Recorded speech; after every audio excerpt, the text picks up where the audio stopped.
Assalamualaikum warahmatullahi wabarakatuh. Perkenalkan, nama saya Victoria Febrianti dengan NIM 2021210025 pada mata kuliah Administrasi Pemerintah Daerah dan Desa. Di sini saya akan menjelaskan dari bab 6 tentang subtema peran pemerintahan daerah. Langsung saja kepada pengertian. Pandangan tradisional tentang peran pemerintah selalu mengacu pada apa yang diungkapkan oleh Adam Smith dalam bukunya yang terkenal, Wealth of Nation, bahwa pemerintah memiliki tugas melindungi masyarakat dari pelanggaran dan invasi masyarakat lain, dan sejauh mungkin melindungi setiap anggota masyarakat dari ketidakadilan atau tekanan dari anggota masyarakat lainnya, serta bertujuan menegakkan administrasi keadilan secara pasti.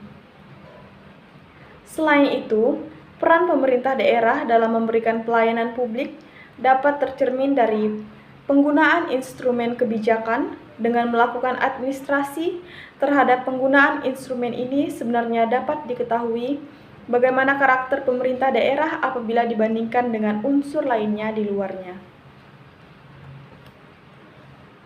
Kini, kondisi ini tentu dapat dipertahankan lagi karena kelemahan mekanisme pasar dalam memberikan layanan publik yang efisien, adil, serta memenuhi seluruh kebutuhan masyarakat yang terus berkembang dan menuntut untuk dipenuhi.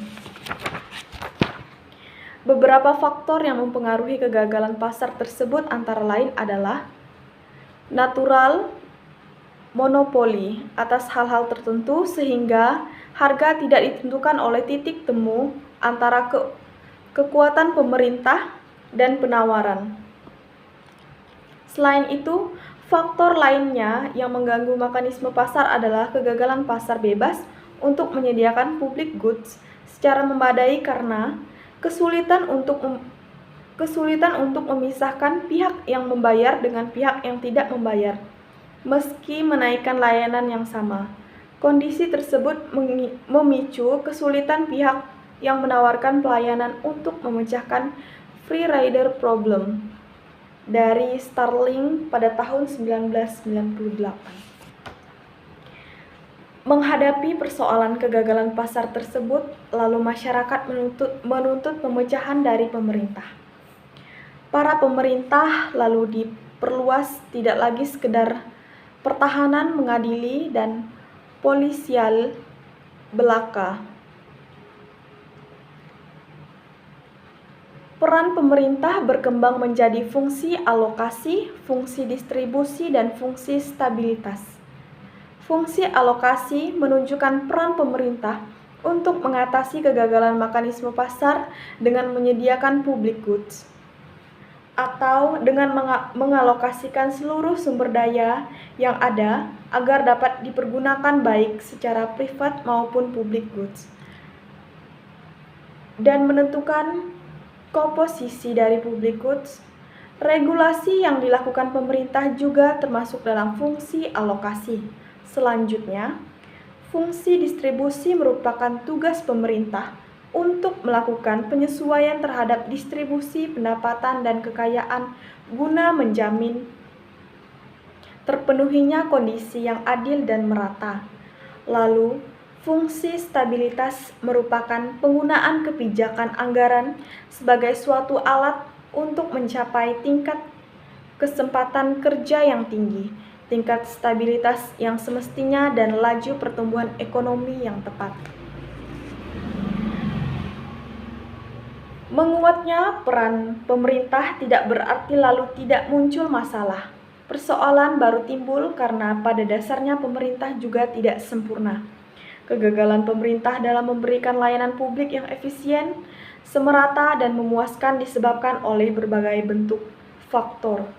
Dari Starlink pada tahun 1998. Karena tidak ada kaitan langsung antara biaya dan pendapatan, maka terdapat kurangnya insentif untuk mencapai efisiensi yang lebih besar. Kurangnya insentif untuk mencapai efisien yang lebih besar, maka organisasi sektor publik dapat mengembangkan tujuan-tujuan yang kontraproduktif seperti peningkatan anggaran, kemajuan anggaran, dan keadilan informasi. Untuk mengatasi baik kegagalan mekanisme pasar maupun kegagalan pemerintah tersebut, maka Osborne dan Gelber dalam bukunya yang terkenal Reinventing Governance pada tahun 1992 mengusulkan bahwa sebaiknya pemerintah berorientasi pada pasar. Usul tidak berarti bahwa pemerintah seharusnya mempergunakan mekanisme administrasi yang lebih sedikit dengan memperbesar mekanisme pasar dalam mencapai tugas-tugas pemerintah. Dengan menemukan insentif yang dapat mengungkit ribuan keputusan swasta, pemerintah seringkali justru dapat menyelesaikan lebih banyak tugas daripada yang dapat dilakukan jika masih mempergunakan pendekatan komando dan kontrol atau dengan standar biaya program. Namun demikian, Starling pada tahun 1998 menegaskan bahwa apapun caranya, tugas utama pemerintah yang membedakan dengan sektor swasta adalah terutama untuk menyediakan public goods dari private goods. Selain itu, tujuan yang dibebankan kepada pemerintah juga untuk menciptakan keadilan dan meskipun ada, tetapi jarang sekali yang berupa menghasilkan laba. Adanya banyak cara tentang bagaimana pemerintah melakukan tugasnya guna mencapai tujuan tersebut. Selama beberapa dekade terakhir, ada kecenderungan kuat di berbagai negara berkembang di dunia untuk menjalankan tugas pemerintah dalam pelayanan publik secara desentralisasi. Perkembangan ini juga banyak digunakan untuk negara-negara maju dan berbagai negara, lembaga donor internasional. Selain itu, peran pemerintah daerah dalam memberikan layanan publik dapat tercermin dari penggunaan instrumen kebijakannya. Instrumen wajib atau sering pula disebut sebagai instrumen yang mengarahkan bersifat pengarahan tindakan warga, lembaga swasta. Dalam hal ini, pemerintah lebih mempergunakan otoritasnya untuk mengatur atau memerintahkan warga untuk melakukan tindakan atau regulation, atau mendirikan perusahaan yang dikontrol oleh pemerintah untuk menjalankan fungsi tertentu yang dipilih, atau secara langsung melakukan penyediaan layanan publik melalui jalan birokrasi.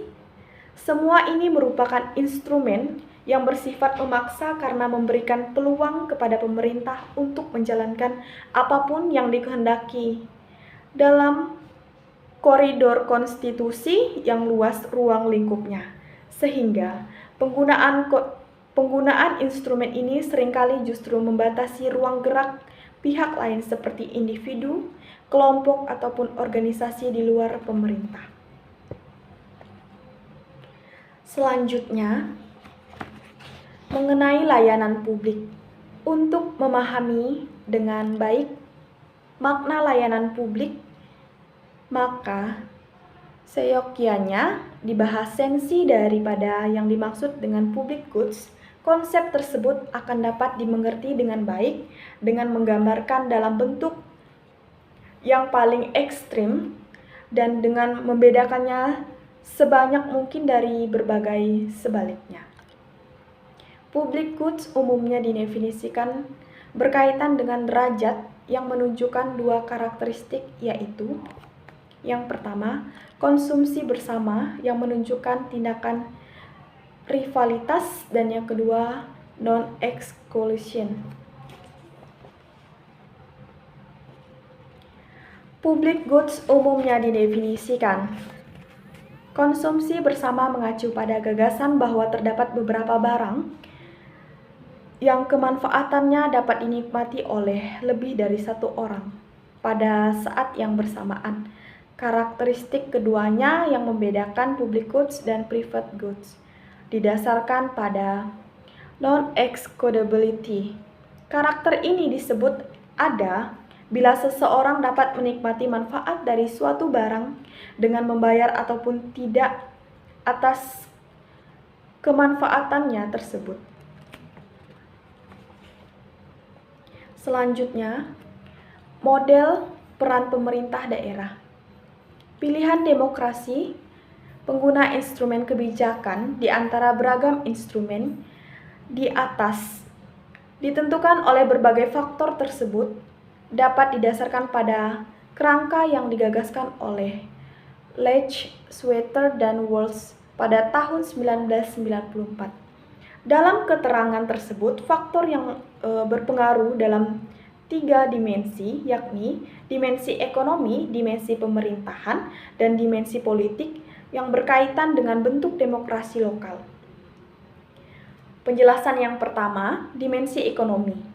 Dimensi ekonomi ini adalah berkaitan dengan sumber-sumber penyediaan pelayanan publik, baik yang menyangkut produksi maupun distribusi, komoditas dan layanan di tingkat lokal. Yang kedua, dimensi pemerintahan membedakan antara peran pemerintah daerah yang lemah dengan yang kuat. Yang ketiga, dimensi politik berkaitan dengan bentuk demokrasi lokal yang mencerminkan bagaimana pemerintah daerah membuat keputusan. Selanjutnya, peran pemerintah daerah kasus di Indonesia. Penelitian Iksan, Supriyado, dan Muluk pada tahun 2003 menyangkutkan peran pemerintah daerah dalam menyelenggarakan layanan publik menunjukkan bahwa hampir semua daerah di Indonesia berusaha untuk mempergunakan instrumen kebijakan yang bersifat wajib dalam memberikan layanan publik kepada masyarakat. Kecenderungan kuat untuk mempergunakan instrumen penyediaan layanan langsung oleh pemerintah daerah. Hampir setiap dimensi atau bidang warga negara yang ada sejumlah makin dilengkapi dengan perangkat aturan yang memungkinkannya menjalankannya penyediaan sendiri layanan publik oleh pemerintah daerah, terkhususnya di bidang pendidikan, kesehatan, informasi, kependudukan, dan pekerjaan umum. Mengenai model peran pemerintah daerah, dimensi pertama adalah dimensi ekonomi yang berkaitan dengan sumber-sumber penyediaan, pelibatan baik yang menyangkut produksi maupun distribusi komoditas dan layanan tingkat lokal. Penekanan sumber-sumber tersebut dapat berasal dari mekanisme pasar maupun badan-badan sektor publik. Dominasi pasar dalam penyediaan layanan publik dilihat dari penggunaan instrumen kebijakan yang lebih dominan pada badan-badan swasta dan penggunaan mekanisme pasar yang ditandai dengan adanya kompetisi dalam pelayanan publik. Dominasi sektor publik dapat dilihat dari penggunaan secara eksternatif instrumen kebijakan yang berupa penyediaan layanan langsung oleh badan-badan pemerintah daerah, BUMD, dan regulasi lokal serta adanya monopoli atau semi-monopoli penyediaan layanan publik oleh badan-badan publik.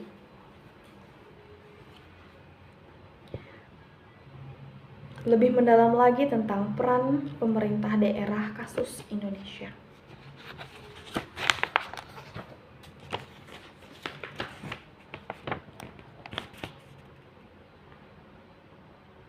Untuk bidang lainnya, dipergunakan instrumen kebijakan wajib lainnya seperti regulasi.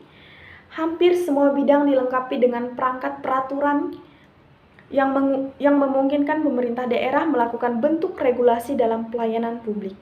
Berbagai macam perizinan di berbagai bidang telah menjadi instrumen kebijakan pelayanan publik dalam pemerintahan daerah.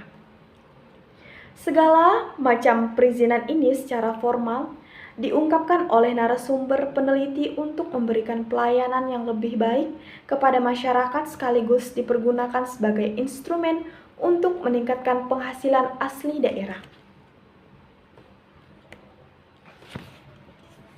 Kesimpulannya, melalui model pilihan alternatif ini, ada peluang bagi pemerintah daerah untuk tetap secara efektif menyediakan pelayanan atas perkembangan kebutuhan masyarakat yang terus meningkat melebihi kemampuan pemerintah daerah dalam mengimbanginya. Pilihan mekanisme masyarakat bagi daerah kabupaten dan mekanisme pasar bagi masyarakat daerah kota. Sekian penyampaian materi dari saya mengenai peran pemerintah daerah dalam bab 7. Saya ucapkan banyak terima kasih. Mohon maaf jika ada kekurangan atau kesalahan kata.